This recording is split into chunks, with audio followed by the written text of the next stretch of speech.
अस्सलामुअलैकुम स्टूडेंट्स, आज physics 9 chapter 4 का लास्ट टॉपिक चल रहा है स्टेट्स ऑफ इक्विलिब्रियम। पहले हमने कंडीशंस ऑफ इक्विलिब्रियम पढ़ा था। तो कंडीशंस ऑफ इक्विलिब्रियम में हमने ये पढ़ा था कि या तो लीनियर मोशन सारी के सारी हमारी summation of all forces linear ही ज़ीरो हो, summation F X summation F Y equals to zero हो तो वो फर्स्ट स्टेट होगी, और अगर समेशन टॉक ज़ीरो हो तो सेकंड कंडीशन ऑफ इक्विलिब्रियम होगी। अब हम ये देखने लगे हैं कि इक्विलिब्रियम अगर इस्टेब्लिश हो गया, चाहे वो फर्स्ट कंडीशन में है चाहे वो सेकंड कंडीशन में है, वो किस किस स्टेट में एग्जिस्ट कर सकता है।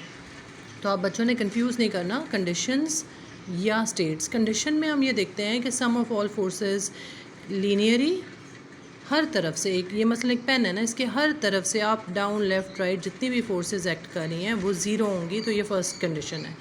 अगर मैं कह दूं कि ये फ़र्स्ट कंडीशन को तो सेटिस्फाई कर है, सेकंड कंडीशन में इसकी जो मौजूद जितनी फोर्सेस हैं वो इसके समेशन टॉर्क, इधर वाले फोर्स का टॉर्क और इधर वाला है एंटी क्लॉक और क्लॉक वाइज दोनों टॉर्क ज़ीरो हो जाएँ तो वो सेकेंड कंडीशन है। अब इक्विलिब्रियम इस्टेब्लिश हो चुका है। वो कौन सी स्टेट का इक्विलिब्रियम होगा? तीन तरह के हैं, एक है स्टेबल, अनस्टेबल और न्यूट्रल। इसमें आपको कॉन्सेप्ट ना सारे इक्विलिब्रियम्स में सेंटर ऑफ ग्रेविटी का बार बार हम जिक्र करेंगे, ठीक है। सेंटर ऑफ ग्रेविटी वो जगह होती है किसी भी बॉडी की जहाँ पे सारी के सारी फोर्सेस एक्ट कर रही होती हैं, या सारे का सारा मैस अपना प्रेशर एक्सर्ट कर रहा होता है, ठीक है ना। तो stable equilibrium, a body is said to be in stable equilibrium if after a slight tilt, अब यानी इसको थोड़ा सा हिलाएं, थोड़ा सा मूव करें तो ये दोबारा, मसलन ये बोर्ड है, ये इसको आपने थोड़ा सा मूव किया, ये इस वक्त स्टेबल इक्विलिब्रियम में था, आपने इसको थोड़ा सा मूव किया और ये वापस अपनी पहली पोजीशन में चला गया, ठीक है। मसलन आपने ये लिया, ये इस वक्त स्टेबल इक्विलिब्रियम, आपने इसको थोड़ा सा चेंज किया, ये वापस अपनी पहली पोजीशन में चला गया, तो ये स्टेबल इक्विलिब्रियम है, ठीक है। आफ्टर अ स्लाइट टिल्ट यानी change in position, the body returns to its previous position. इन डायग्राम्स को देखें, ये स्टेबल इक्विलिब्रियम में था, ये बिल्कुल ऐसे बॉडी ए की तरह। आपने इसको थोड़ा सा चेंज किया, बॉडी बी बन गए, इस तरह हल्का सा। अब इसका जो सेंटर ऑफ ग्रेविटी है, सेंटर ऑफ ग्रेविटी निकालने के तरीके पे एक और लेक्चर होगा कि इसकी सारी बॉडी के हर तरफ से हम प्रोसेस करते हैं, जहाँ पे वो सेंटर में जाके एक जगह पे ये कट करेंगी लाइंस। मैंने आपकी समझाने के लिए ये देखो लाइंस, डॉटेड लाइन से भी बताया कि सेंटर ऑफ ग्रेविटी यहाँ होगा।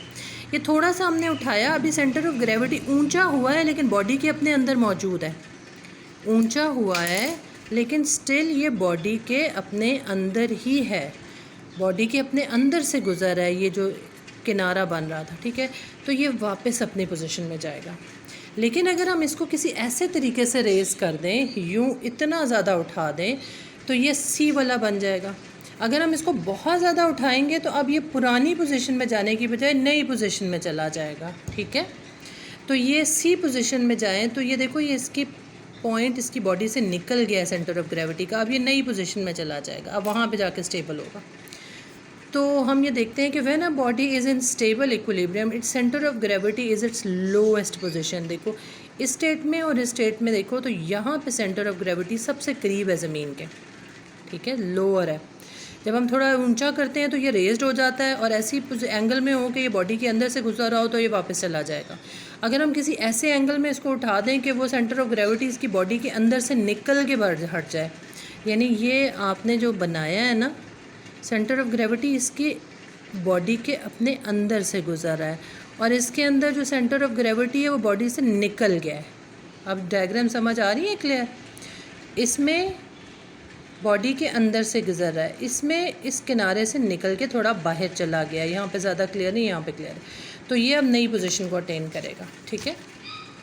Example, when a block is in stable equilibrium part A में, when it is moved in a position of picture B, थोड़ा उठाएंगे, its center of gravity is raised but remain in the body, it can return to picture A, दोबारा अपनी पहली position में आ जाएगा, picture A position. but if it is raised more to a position C, हम और उठा दें, the center of gravity gets out of its base, इसकी बेस में से निकल जाएगा, ऐसे इस बेस ये थी ना, इससे इधर हो जाएगा, and will move to a new position picture D, ठीक है।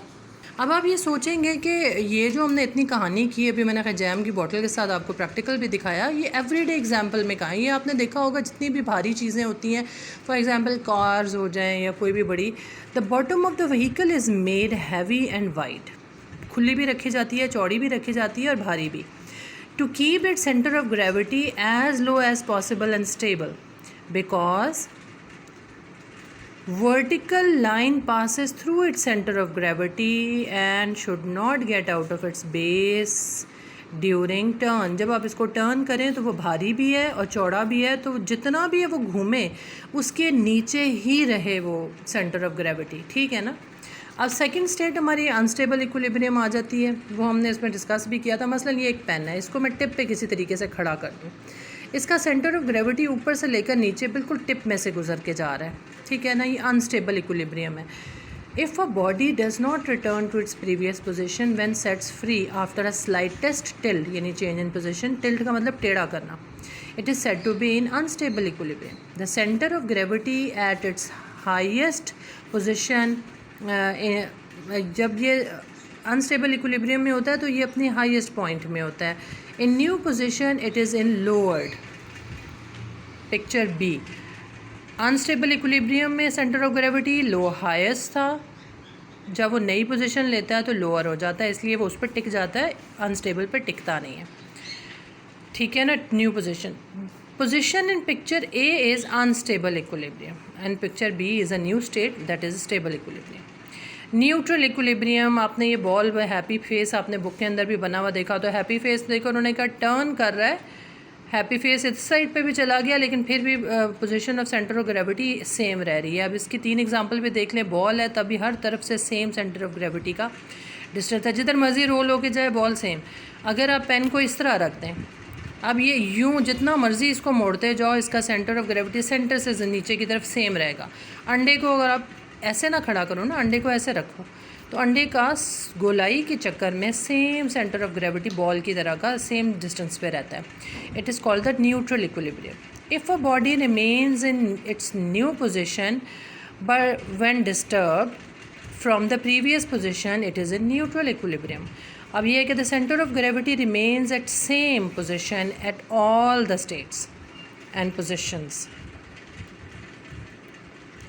आप जितनी भी पोजीशंस ले लें, स्टेट्स ले लें, वो सेम उनका डिस्टेंस रहेगा। एग्जांपल है, a roller, a pencil lying horizontally, an egg laying horizontally, a ball etcetera.